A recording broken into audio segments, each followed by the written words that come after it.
Hi folks, and welcome to the Meaningful Money Podcast. This is Season 15, Episode 3.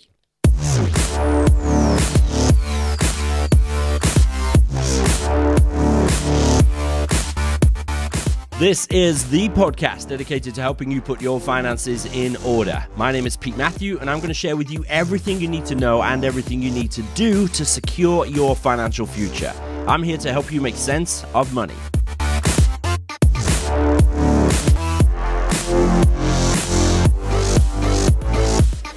Here we go once again. Great to have you with me. Now, last week we covered the basic premise of financial planning, introducing the concept of the timeline of your life and events on that timeline. Today I want to build on that idea, use that model to help us think about setting some goals for the future. So that's where we're going today. After the main body of the show, I'll read a review that's been left, discuss what we're going to be talking about next time, a little bit of news about the Academy as well, so stay tuned for that. But before any of that, remember, this podcast continues to be brought to you with the help of my friends at 7 Investment Management. They've been helping me out here since the spring of 2011, which shows great dedication on their part, and I really couldn't have built this to what it is without their help. So please do check out what they're up to. They're at 7im.co.uk. That's the number 7im.co.uk. And don't forget the Meaningful Money branded self-investment platform that they have built. All the information you need to know about that is at meaningfulmoney.tv/podcastinvest. meaningfulmoney.tv/podcastinvest. Okay? Go check it out. Okay. Goals are important, right? Yes? Agreed?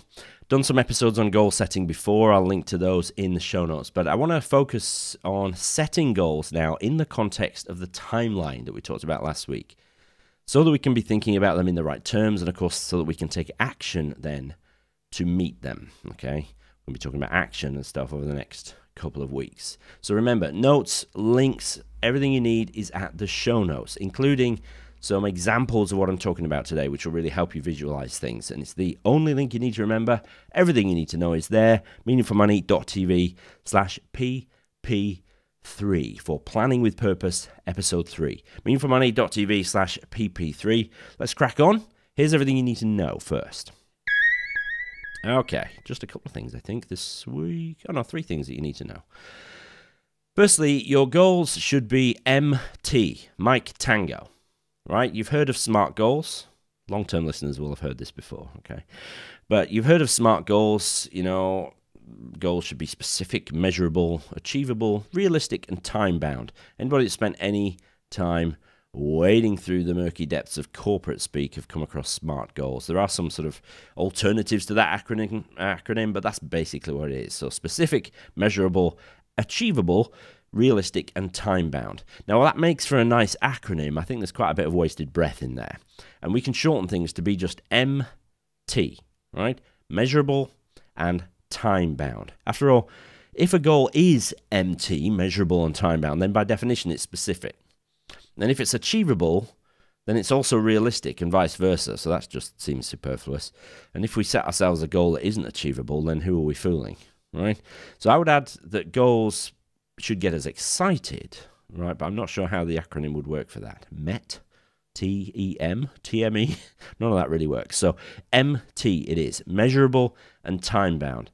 Now I reckon that if you're listening to this and thinking about setting goals for yourself, you're already the kind of person that gets excited about those goals and what the future could hold if you meet them. So I happen to think that actually the whole FIRE movement, one of its biggest benefits and biggest contributions to the sum of human well-being is the fact that it gets people excited that financial independence is possible and, of course, gives them the tools to achieve it. So let's get excited about this stuff as well, but do it in the context of measurable and time-bound goals. All right, more on that in a minute. Financial goals should obviously be monetary, right? For our goals to be measurable, we need to put figures on them, and that means pounds and pence, basically. So we covered this briefly last week when we were talking about general expenses in any given year and adding those to our timeline. So now we need to do a similar exercise for our goals. Now, it might be more or less easy to put a monetary figure on a particular goal. If it's a purchase, it's fairly straightforward. So if this camper van that you've got your eye on is 30 grand, then that's an easy goal to articulate. I want to buy a camper van for 30,000 in today's money in 10 years' time, right? We'll get to the impact of inflation on those figures in a minute. But if your goal is to take a year off work and travel, then you're going to need to work out both the loss of your earnings for a year and also the cost of travel. So there's a bit more work involved there. And of course, then there's the big one, the ultimate goal for many of us, FI, financial independence, call it retirement if you like, trying to get away from that. There's no correct formula for that, right? It's hard to put a number on it. But I am going to revert to the popular one for today's purposes, which is to multiply our desired lifestyle cost per year by 25. Right? To put it another way, that's the amount of money that you're going to need to have to be able to draw 4% a year from and not run out of money. Okay? Now, we're going to need to apply inflation to that figure too, of course. Right? £25,000 a year lifestyle at age 35 now is going to cost more than 25 grand when we're 55. And potentially there's two moving targets, at least two. Both the amount and the time scale are dependent on each other, and the inflation factor. So they're kind of moving. How much that is going to end up being depends on the timeline, and the timeline is largely informed by how much we might want to get to, and of course inflation in it all. So it can be a little bit fluid, but we're going to need to take a step somewhere and add our goal to our timeline. So financial goals should be monetary. We need to be talking in pounds and pence terms. And of course, remember, inflation is your enemy. Not to labor the point, but inflation is working against you while you are setting and working towards your goals, simply because it makes everything more expensive in the future. And it messes with our heads a little bit because we can only think in today's money. So the way to deal with that is to set goals in today's money and then apply the inflation factor. But when working out what we need to save, we need not to take inflation off the growth rate, because otherwise we're factoring it in twice. Actually, do you know what? I'm just going to press the button to take us magically into the second half of the show here and talk about what we need to do, and so that I can be a bit more specific and put some examples on this. Ready? Let's talk about what you need to do now. Okay, first thing you need to do is to link goals to your timeline events. For our goals to be MT, measurable and time-bound, they need to be on our timeline. That's the time-bound bit, right? So we created a timeline last week, started to think about a timeline of our life. Actually, it's impossible to do the maths to work out what our goals will cost in the future unless we put them on our timeline. We need to have a date in mind for when we would like to achieve our goals. So add them to the timeline where you can anticipate when that might be. How old will you be at that point? How old will your kids be? All right, there's something actually pretty scary and sobering in this process, because we tend to realize just how short life is. You'll wish you got started earlier, believe me, but don't be disheartened, right? You're cracking on now, and that's the main thing. Remember, if those goals are for lump sum expenditures, you're going to need to add them to your timeline and add them to your expenses in that year. So you'll have your ordinary living expenses, but if you want to buy a camper van, then you'll have another amount of money going out from your reserves in that year. So once you've worked out the inflated cost of the camper van in 10 years' time, you're going to need to add that as a figure, as an expense in the 2029-30 tax year on your timeline. Another 30 grand, but it's going to need to be inflated. What will that 30 grand be in 10 years' time based on our assumed inflation rates that we talked about last week? Second thing we need to do is to remember our existing sources of income when we are setting our goals. So let's say you've got a goal to reach FI by age 55 and you're 35 now, right? That's a 20-year timeline for your goal. So let's further agree that your desired lifestyle is going to cost you 30 grand a year in today's terms. £2,500 a month, nice lifestyle in today's terms. Now, if you apply a 3% inflation rate to that for 20 years, that's going to give us a nominal cost of your 30 grand a year lifestyle. It's going to cost you 54,183 in 20 years' time. 54,183 quid. Let's just round it down to 54 grand. So our lifestyle in 20 years' time is going to cost us 54,000 in that year. But that's one thing if we have no other sources of income, but maybe we do. Maybe we have a property that we rent out, or 2 or 6. Maybe we've got one rental property for the purposes of this, and that's paying us 1,000 quid a month now. All right, that's 12 grand a year. If we've got a 30 grand a year desired lifestyle in today's terms, and we've got 12,000 of income coming against it, that's a shortfall of 18. Well, we can factor up that shortfall for 20 years. That's 32.5 grand, give or take. So now we haven't got to find 54 in 20 years' time, we're going to need to find 32.5 grand to sustain our lifestyle in 20 years' time. Maybe when we're talking about FI and retirement, we need to factor in the state pension, depending on your view of whether it'll still be around. I happen to think it will. Obviously, it'll be payable from later and later. Right now, it's going to be 67 or 68. But when we're working out our FI goal, we need to take that off. Excuse me. Because we're not going to need to find that money. That's just going to come in. So, you know, we might need to take that off our 30 grand as well.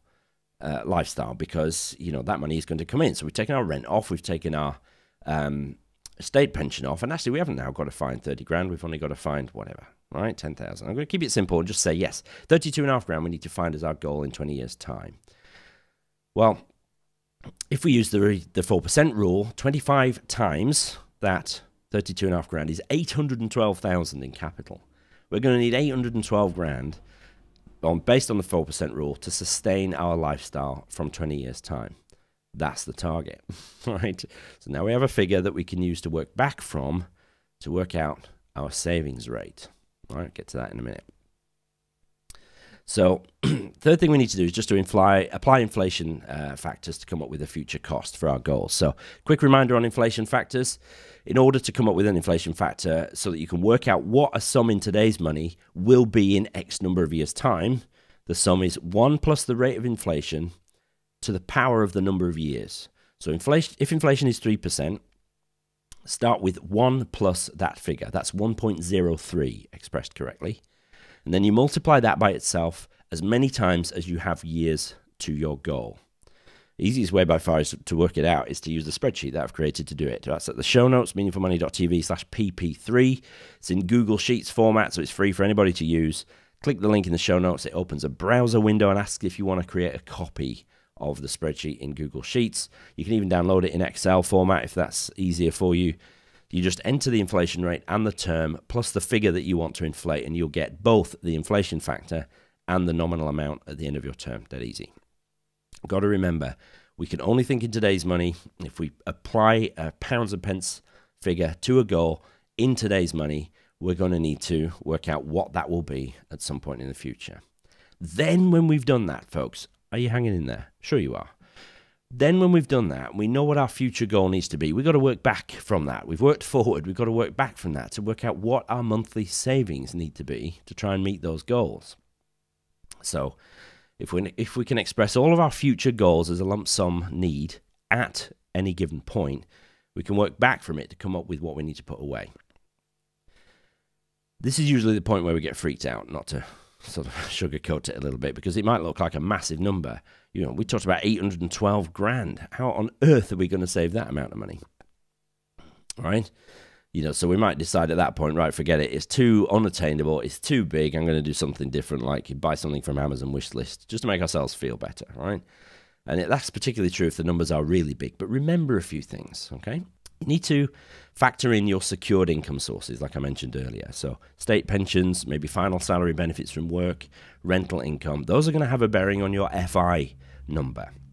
So work back from those and factor them in.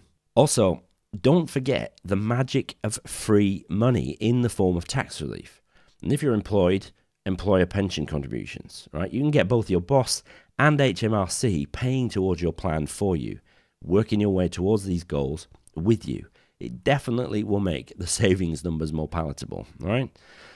So if you do this and it works out that actually you need to save twice your monthly salary to achieve your minimum standard of living in the timescale that you require, you've either A, got your maths wrong, or B, you're going to need to reassess your goals and maybe bring the R of smart back. That's realistic. You might need to adjust your expectations, all right? But if you do, you do. At least now you know, and you're not flying blind. Now, as a bit of a side note, let's say you've identified your goals, you've inflated them forward, and then worked back from them to come up with a monthly savings figure. And let's say you've done that, and it's doable, right? In fact, you might even find that there's some money extra that you can put aside, right? You know, let's say to hit all your goals and everything, you need to save 400 quid a month. And actually you've got 500 quid a month that you can save, right? Well, then you can start to fiddle with the maths a bit.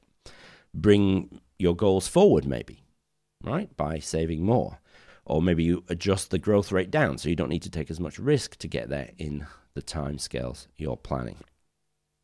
For a bit of fun, you can project your savings forward, how much your savings are likely to be, to see what your capital's going to be at certain points in time. Now, I realize these last 2 weeks have been quite maths heavy, and it's hard to explain this stuff, particularly if you're listening to me and not watching me. Try to explain this stuff and talk about inflation rates and multiplying things to the power of the number of years.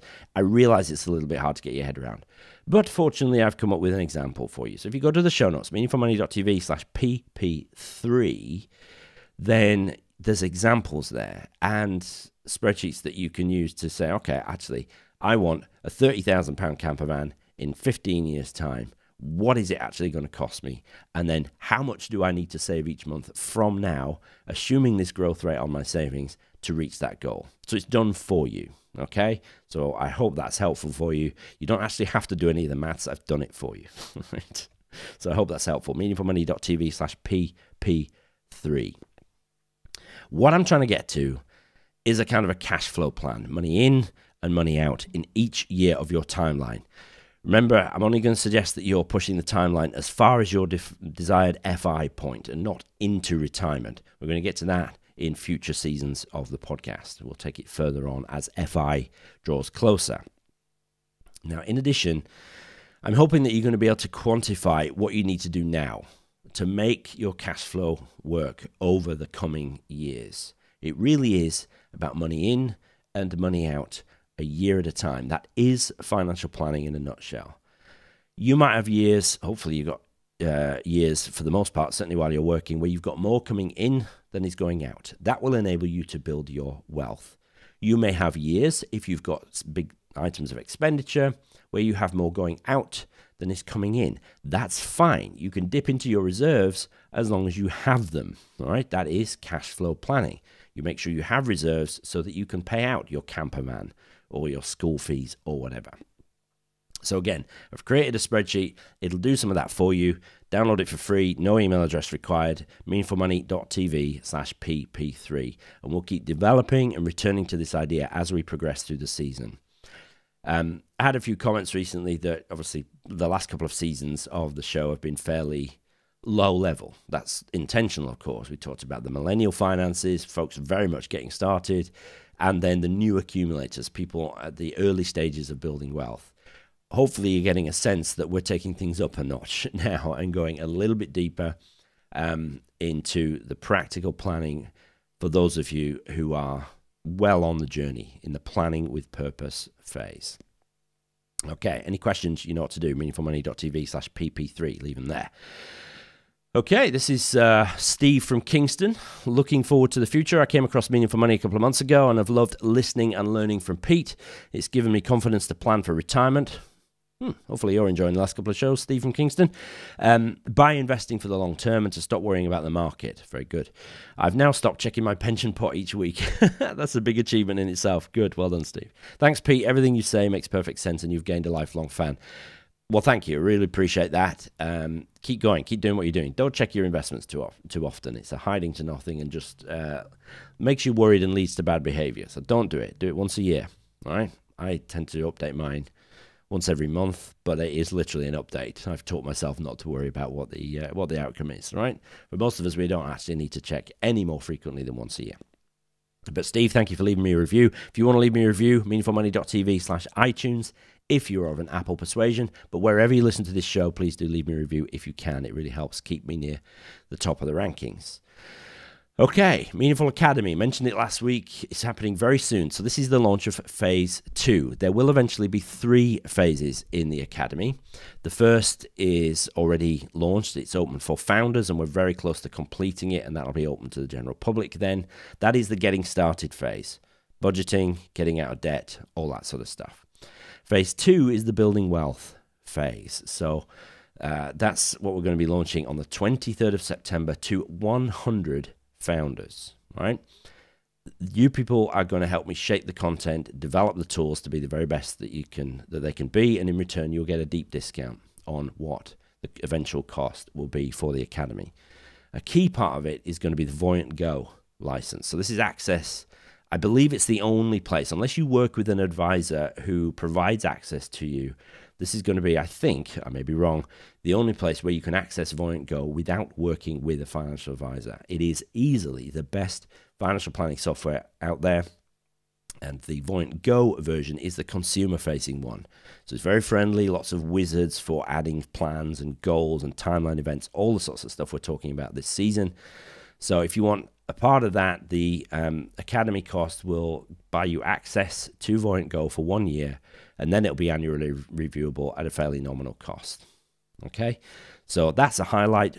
I'm putting my Learn How to Invest course in there as well and updating that. That, God willing, will be live when the Founders Launch is done as well, or very shortly after. So there's going to be loads of stuff, worksheets, guides, how to review your portfolio, how to review your investment, your insurance program as time goes on, how to measure your progress against goals and pivot where necessary, everything you need to build wealth in the best, most efficient manner. All right, meaningfulacademy.com. If you're not on the list already, go over there and join the mailing list, okay? And then you'll be the first to know, because when the Founders Launch is live, it'll be people on the mailing list that find out first, and they will get the link. And if you miss it, you've missed it, right? There will be 100 spaces, that's all. So, meaningfulacademy.com, sign up there. Worth mentioning, by the way, you're not signing up for the Academy there. You're signing up to be notified, okay? So you're not signing your life away. Okay, so for the next 2 weeks, I'm going to be taking us from goals to actions. So we need to take our timeline with its fancy maths and events and savings goals, and we need to work out what on earth we actually need to do in light of all that. All right, so we're going to look at those action plans from both a 40,000-foot view and a runway level view. David Allen, GTD fans, honk your horn if you know what I'm talking about, right? From plans and goals to actions, how to come up with clear action steps that you need to do right now to meet your goals. It's going to take us 2 weeks to do that, but it'll be worth it. That's it, folks. Thank you for listening. meaningfulmoney.tv/pp3 for the show notes, links, spreadsheets, all that good stuff is there. Plus, you can leave any questions or comments there too. Okay, thank you so much for listening. Hope you enjoyed it. Oh, don't forget the Facebook group too, meaningfulmoney.tv/community. Over 2,000 cool people in there now. Thanks for listening. I'll talk to you next week.